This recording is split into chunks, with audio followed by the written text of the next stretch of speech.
Hello there folks, this is Bertude back with another video, and this is a video about quantum computers. So spoiler alert, 90% of work done in the field of quantum computers is just theoretical, and the machines or computers that can take full advantage of the technology or the concepts of quantum computing are yet not made. But still, we are going to discuss about what quantum computers are and what are their concepts and technology involved, and also what are their future possibilities. There are a lot of topics. We'll be vaguely try to cover all the topics. So let's get started.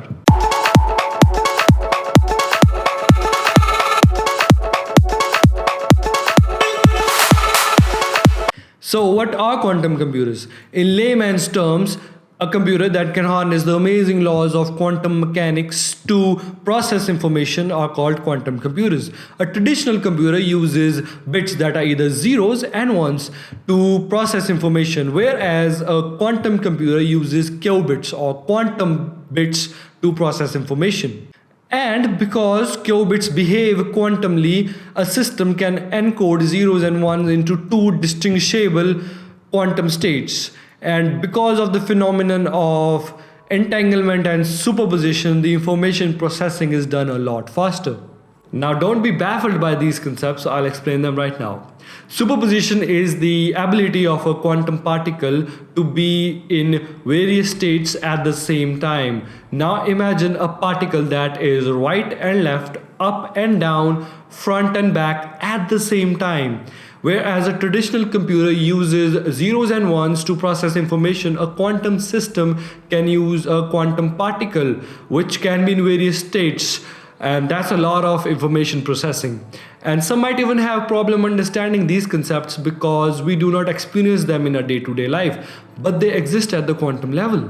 Now moving on to the entanglement. Entanglement is a strong correlation between two quantum particles, and this correlation is so strong that even if two particles are separated by great distances, and not just great distances, but even if they are put at separate ends of the universe, they will still be linked in a perfect unison.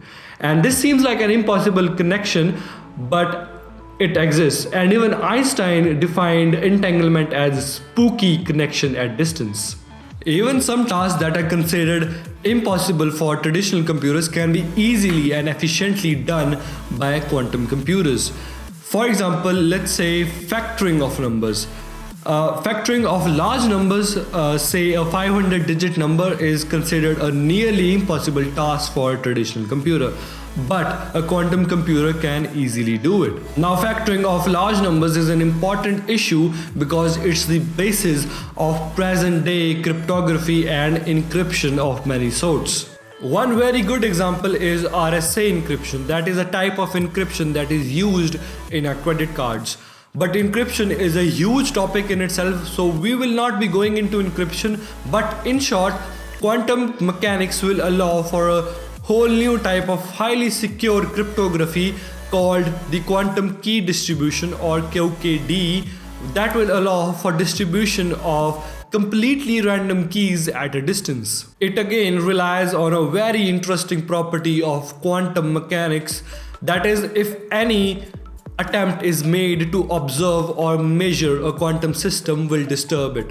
So suppose if a signal is transmitted from point A to point B, and if someone tries to tap into the signal or tries to hack the network, the signal will get disturbed, and both the sender and receiver will know about it at the same time. And because of entanglement, the signal will continue to transmit until both the sender and receiver will have the exact same message. So hacking or tapping will be nearly impossible with quantum computers. Now the question arises, when can we get the quantum computers? Well, answer is not so soon. There are very intelligent people working on it right now, and a quantum computer, a working quantum computer, is already made, but they are still not powerful enough to replace your regular computer. So we will have to wait. But don't think that they are many years away. In fact, within just a few years, we can probably get our hands on one. Shantanu Devnath and his pals at the University of Maryland in College Park unveiled a 5-qubit quantum computers that can be programmed to run any type of quantum algorithms. But crucially, they say that this module can be linked to others to perform large number of quantum computations on large number of qubits. This small computer can be scaled to large number of qubits within a single module and can be further expanded by connecting many modules, says Devnath. And in August of 2015, a controversial work of a Canadian company called the D-Wave, which claims to have built a quantum computer capable of handling over 1000 qubits. But most quantum physicists are deeply skeptical about these claims. So I have decided to include this image, and also there will be a post on my blog if you want to read more about quantum computers, and all the links will be down in the description. And do let me know in the comments what you think about quantum computers and how can they change our lives and the future of technology. So be the awesome guy to like this video and subscribe to my channel for more. Later.